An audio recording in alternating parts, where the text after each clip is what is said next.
আশা করছি আপনি একই রকম সৌজন্য দেখাবেন। একটা কথা উঠে আসলো যে আপনার সেকুলারিজম শব্দটায় আপত্তি। আর্টিকেল 2 অবজেক্টিভ বিজেপির কনস্টিটিউশনে, the party shall bear true faith and allegiance to the constitution of India as by law established to the principles of socialism, secularism and democracy. বিজেপির কনস্টিটিউশন।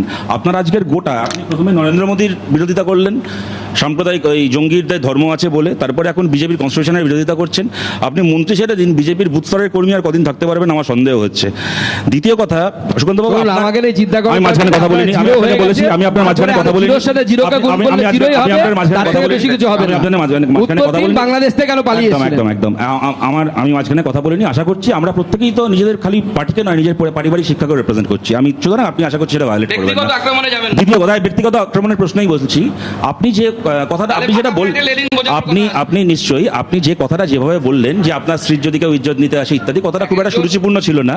তবে এই প্রসঙ্গে আমি একটা কথা বলি সুকান্তবাবু, আমার স্ত্রী বা আপনার স্ত্রী বা কোনো মহিলার সামনে যদি কোনো জঙ্গি তার ইজ্জত নিতে আসে, তার ব্যর্থতা সেই সরকারের যারা বর্ডারে জঙ্গিকে আটকাতে পারেনি।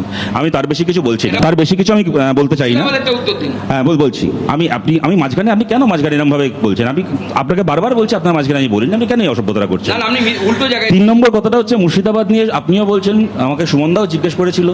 আজকে যদি আলোচনা আমাদের মুর্শিদাবাদ নিয়ে হতো, অবশ্যই হরগোবিন্দ দাস চন্দন দাসকে নিয়ে আমার বলার দরকার ছিল, এবং তার পাশাপাশি এটাও বলতে হতো হরগোবিন্দ দাস চন্দন দাসের সময় যেরকমভাবে বারবার ফোন করেও মমতা বন্দ্যোপাধ্যায়ের পুলিশ আসেনি, সেরকম এহসান জাফরিকে যখন পুড়িয়ে মারা হচ্ছিল একই রকমভাবে বারবার ফোন করেও গুজরাটের মুখ্যমন্ত্রী নরেন্দ্র মোদী রেসপন্ড করেননি।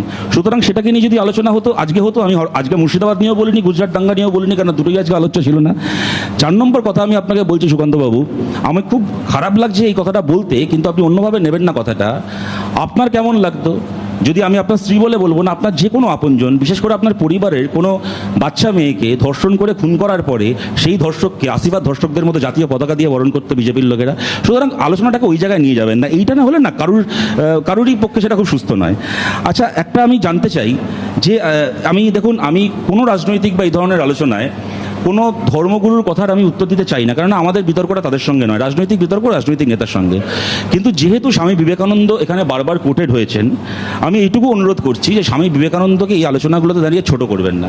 বিবেকানন্দ কোনোদিন হিন্দুত্ব কথা বলেননি, উনি হিন্দুইজমের কথা বলেছিলেন। হিন্দুত্বের সঙ্গে হিন্দুইজমের কোনো সম্পর্ক নেই। হিন্দুত্ব সাভারকারের কথা, হিন্দুত্বর নাম করে সাভারকারের গুণগান করুন, বিবেকানন্দের ঘরে সাভারকারকে চাওয়াবেন না। দ্বিতীয় কথা হচ্ছে আমি বলছি, করবেন না, ইন্টারাপ্ট করবেন না, করবেন না, আমার পরে আমার পরে আবার বলবেন,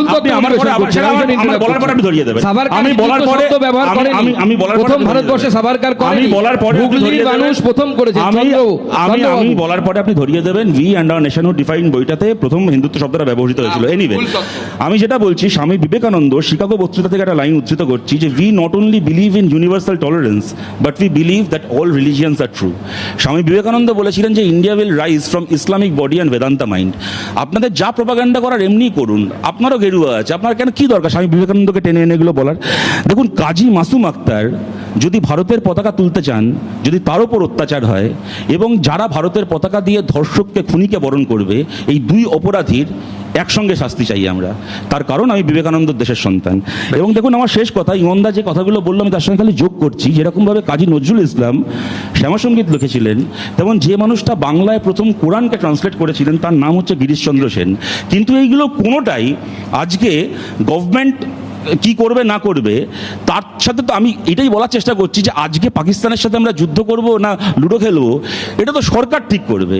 ভারতের মধ্যে কে হচ্ছে সেকুলার, কে হিন্দুত্ববাদী, কে ইসলামিক, কে ধর্মনিরপেক্ষ, কে সাম্প্রদায়িক, এদের কারুর তো রাষ্ট্র পরিচালনায় কোনো ভূমিকা নেই।